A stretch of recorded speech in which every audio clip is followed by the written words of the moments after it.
সকালবেলায় ঝলমলে রোদ উঠেছে। তো সেইজন্য বেডশিটটা চেঞ্জ করে দিলাম। অন্য আরেকটা পেতে দিয়েছি।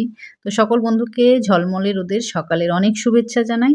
তো বিছানাপত্র গুছিয়ে টুকটাক যা কাজ আছে সেগুলো সেরে আমি কিন্তু চলে যাব সোজা কিচেনে।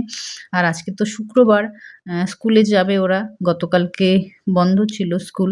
তো যার জন্য মাছ নিয়ে এসেছে। এবার এতগুলো মাছ তো আর একসাথে রান্না করা যাবে না। তো কিছুটা মাছ আমি ফ্রিজে রেখে দেবো। আর এদিকে ঢেঁকি শাক নিয়ে এসেছে। ঢেঁকি শাকটা একটু বেছে নিচ্ছি। মাছ ভাজাটা বসিয়ে দেবো। বসিয়ে দিয়ে কিন্তু আমি শাকটা পুরোটা কেটে নেব। তো আসলে এগুলো কাটতে কিন্তু সময় লাগে, কিন্তু যেহেতু সকাল সকাল বাজার করে নিয়ে এসেছে তো টাইমের মধ্যে আশা করি হয়ে যাবে। তো এই যে দেখো শাকগুলো বেছে নিয়েছি, আর মাছে কিন্তু আমি নুন হলুদ মেখে রেখেছিলাম। এখন আমি ভাজাটা বসিয়ে দেবো। কড়াইয়ে তেল দিয়ে দিয়েছি। আর কী কী রান্না করব পুরোটাই তোমাদের সাথে শেয়ার করব। তোমরা দেখতে থাকো, আশা করছি ভালো লাগবে। তো এই যে মাছগুলো উল্টে পাল্টে ভেজে নেব। মাছ ভাজা হয়ে গেছে।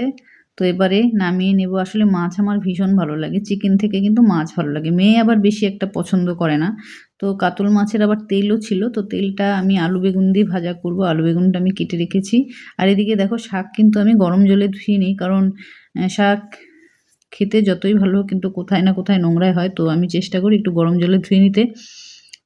তো শাকটা এদিকে গরম জলে ভাপিয়ে নেব। শাক বসাবো। আর এদিকে দেখো মাছের ঝোলটা আমি করেছি আলু বেগুন দিয়ে। তো আজকে আর রান্নাটা দেখালাম না।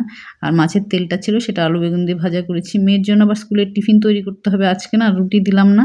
আজকে দেখো ব্রেড ছিল, ওই সুন্দর করে কাটিও নি, শুধু ডিমে চুবিয়ে জাস্ট ভেজে ভেজে দিলাম। আর এই যে আম ছিল ফ্রিজে, না খেলে নষ্ট হয়ে যাবে। তো খাওয়ার পর কিন্তু এই আমটা আমি ছুলে দিয়েছি, দেখো চামচ দিয়ে কী সুন্দর। এবার মেয়ে খেয়ে কিন্তু যাবে।